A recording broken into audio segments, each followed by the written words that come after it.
हमारे भक्तमाल में उनका नाम रामदास है, जो भक्त हुए डाकोर जी के। द्वारिकाधीश जाते थे हर एकादशी पर, उनका नियम था। एक दिन द्वारिकाधीश ने खुद कह दिया 80 साल की आयु हो गई है, अब मत आओ। बोले जब तक प्राण है तब तक आऊंगा। पैदल जाते थे डाकोर से द्वारिका। ठाकुर जी ने कहा अगली बार एकादशी पे ना बैलगाड़ी लेके आना, मैं तेरे साथ चलूंगा। तो खुश हो गए, भगवान जाएंगे। बैलगाड़ी लेकर गए तो भगवान द्वारिकाधीश उनके साथ चलने को तैयार। उन्होंने कहा आभूषण के साथ मत जाओ, लोग मार डालेंगे मुझे। तो पूरे आभूषण कपड़े वपड़े उतार के मंदिर में भगवान बैलगाड़ी में चल दिए। आधी दूर तक ही आए थे कि सुबह के 4 बज गए। मंगला के लिए पट खोले तो क्या देखा, द्वारिकाधीश नहीं है। उन्होंने कहा कौन सा चोर उठा के ले गया। चारों ओर देखा, आभूषण हीरे जवाहरात सब पड़े हैं, किंतु द्वारिकाधीश गायब है। सबने कहा कौन सा भक्त है, कौन चोरी करके। तभी देखा कि भैया जो समय हमेशा रहता है वो रामदास नहीं है। राजा के दूत पीछे लगे।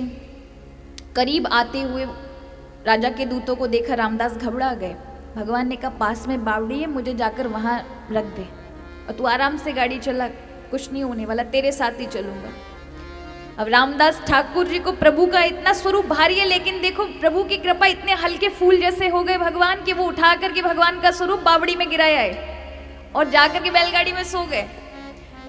राजा के दूत आए, ब्राह्मणों ने आकर के कहा इसी ने चुराए हैं, इससे पूछो। तो रामदास की पीठ पर भाले घोंप दिए, सच सच बता कहाँ है। तो उन्होंने डर के मारे उंगली कर दी बावड़ी की ओर। जब बावड़ी में देखा ना जाकर के, तो वो बावड़ी खून से भरी थी। क्यों? जब निकाला विग्रह तो ठाकुर जी की पीठ में से भाले की निशान और उसमें से रक्त बह रहा था। तब उन्होंने देखा कि हमसे बड़ा अपराध हो गया। अपने भक्त के लिए भगवान ने भक्त को कष्ट नहीं दिया, स्वतः ही ले लिया और उनसे कहा कि अब मैं द्वारिका लौटूंगा नहीं, मुझे अब डाकोर ही जाना है। उन्हें कहा प्रभु ये तो गरीब है, ये क्या भोग लगा सकेगा, 56 प्रकार के भोग, किस तरह से आपका उत्थापन राजभोग ये सब होगा। प्रभु ने कहा ये जैसे पवाएगा, जो ये खाता है वो मुझे खवा देगा, पर मैं इसके साथ जाऊंगा। आपको वहां पर एक स्वरूप मिलेगा, उसे लेके जाओ, मैं यहां विराजमान रहूंगा। तो उन्होंने कहा कि ठीक है, अपने बराबर सोना दे जाओ। तो देखो महाराज, पैसों से भगवान तौले जा सकते हैं क्या? रामदास कहने लगे प्रभु आप चले जाइए ब्राह्मणों के साथ, पंडों के साथ, इन लोगों के साथ। प्रभु कहते तेरी पत्नी की नाक में नथ पड़ी है ना, उसे ले आ, जा, इतना सोने में मैं तुल जाऊंगा, तू जा तो सही, पर तेरे साथ आऊंगा।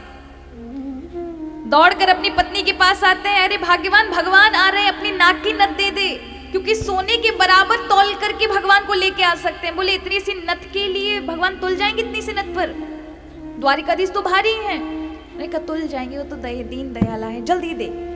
और लेकर नाक की नथ गए, तराजू के एक पल्ले पर मारा नथ रखी, एक पर स्वयं रणछोड़ राय विराजमान की, तौला गया, नथ भारी हो गई और ठाकुर जी दम हल्के हो गए।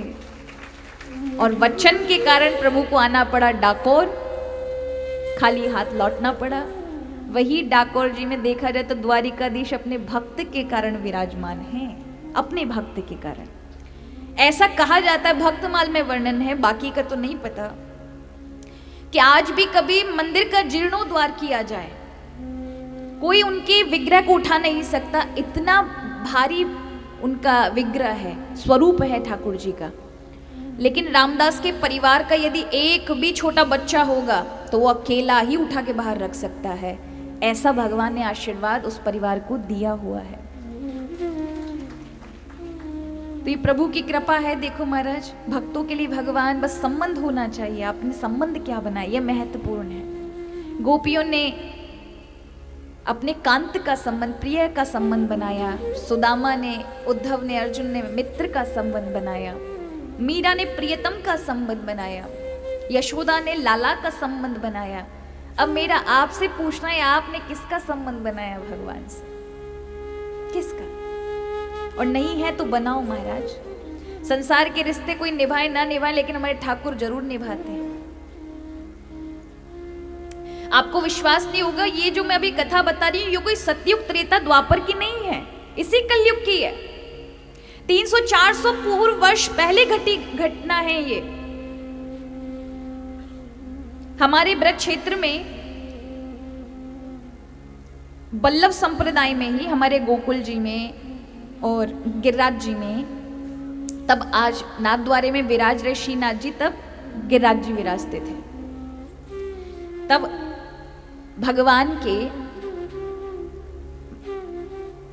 हम जिनको अष्ट सखा के नाम से जानते हैं, जिसमें सूरदास जी, कुंभनदास जी, चतुर्भुजदास जी, गोविंद दास जी, ये सभी भक्त हैं जो भगवान को उस समय साक्षात इनको भगवान का भाव प्राप्त था। इनमें जो गोविंद दास जी थे, जो भगवान को कीर्तन सुनाते थे, भगवान की भक्ति करते थे, उनके साथ भगवान का पता क्या संबंध था? सखा का, मित्र का। भगवान ऐसे खेलते थे, मैं और आप ऐसे देख रहे हैं ऐसे, उसके गाले में हाथ डाल करके जाते थे। गोविंद स्वामी थे, कहते चल पूरा गोवर्धन घुमा के लेके आ मोए। क्या भक्ति रही होगी उनकी। और दोनों समय कीर्तन भी करना, भगवान की आरती में भी सम्मिलित होना, सब पूजन विधि करना, आचार विचार सब निभाना, लेकिन भगवान सखा भाव में रहते थे। क्या भाव रहा होगा उनका।